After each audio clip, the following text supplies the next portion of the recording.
Mia looked at her phone. It was 7:45 a.m. She had no time to make breakfast. Again, she grabbed her coat, ran out the door, and stopped at the fast food shop near her apartment. "One sausage sandwich and a coffee," she said. This was the third morning in a row.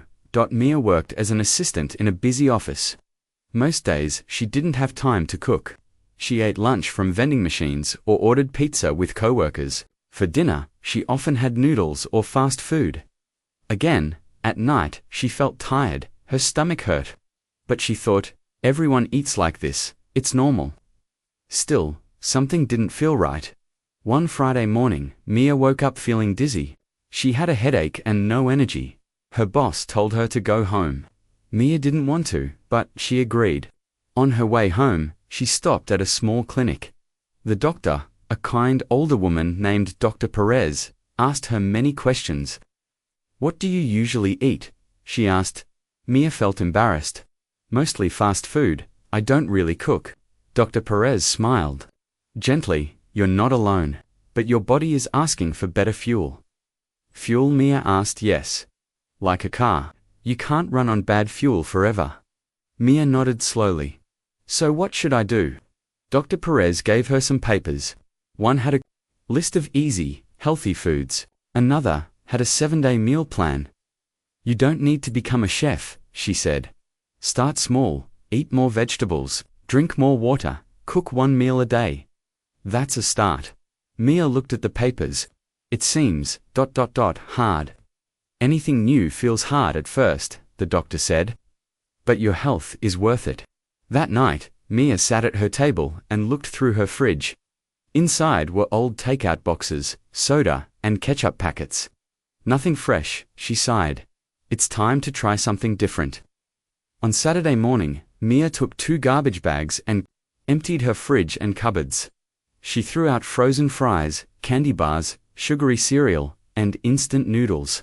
The only thing she kept was a half-used bag of rice. Then she went to the supermarket. She walked through the produce section. Broccoli, carrots, spinach, tomatoes, apples, It all looked fresh, but strange. "Okay," she whispered. One step at a time.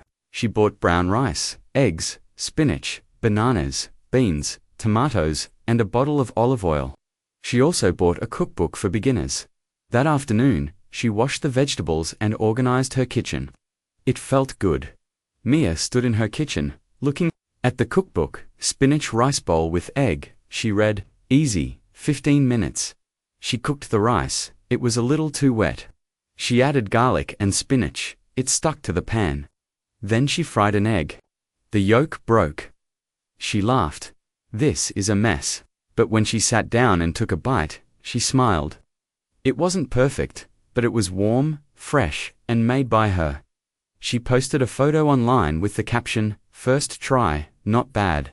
Her friend Raj commented, "Looks great. Call me if you want help. I cook all the time." Mia thought, maybe I will. The next Sunday, Raj came over with a bag of groceries. "Let's make chickpea curry," he said. "It's healthy and cheap." They cooked together, laughing as Mia tried to cut onions without crying. Raj showed her how to use spices: turmeric, cumin, paprika. Soon, the kitchen smelled amazing. They sat and ate with rice and cucumber salad. "This is so good," Mia said. "And it's not even hard." Raj nodded. "Cooking is like learning to ride a bike. You wobble at first, but you get better."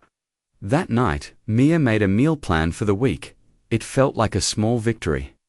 On Wednesday, the office was busy. Mia forgot her lunch at home and didn't have time to go out. Her coworkers ordered fried chicken and burgers. "Want some?" they asked. Mia was hungry, very hungry. She looked at the oily food. It smelled good, but she remembered how it made her feel after tired and heavy. She walked to the corner store and bought a salad and some mixed nuts. Back at her desk, she smiled. One coworker noticed. "Trying something new?" "Yeah," Mia said. "Trying to feel better." They nodded. "Good idea." Friday night, Mia was invited to her cousin's birthday party. There was pizza, soda, chips, and cake. Mia took one slice of pizza and added a big helping of salad. People teased her a little.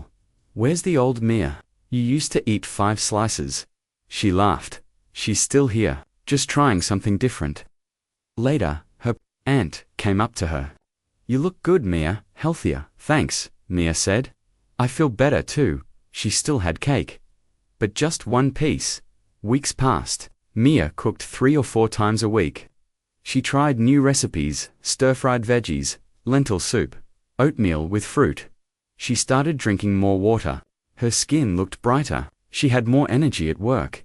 She even joined a weekend yoga class near her home. Her co-workers noticed. "You seem more awake," one said. "I eat vegetables now," Mia joked. "It's a superpower." It wasn't always easy. Sometimes she still craved fast food. Sometimes she was too tired to cook, but now she had a plan. She knew how to start again. 1 month later, Mia gave a short presentation at work about healthy habits. Her boss asked her to share what she learned. She stood in front of her coworkers. "I used to eat fast food every day. I was always tired. Then I made small changes." She showed photos of her meals, her shopping list, and tips for beginners. People clapped. One coworker asked for the lentil soup recipe. Another wanted to try yoga with her at home. That night, Mia made a big pot of vegetable stew. She packed some for work and froze the rest. She looked around her clean kitchen and smiled. This was her fresh start.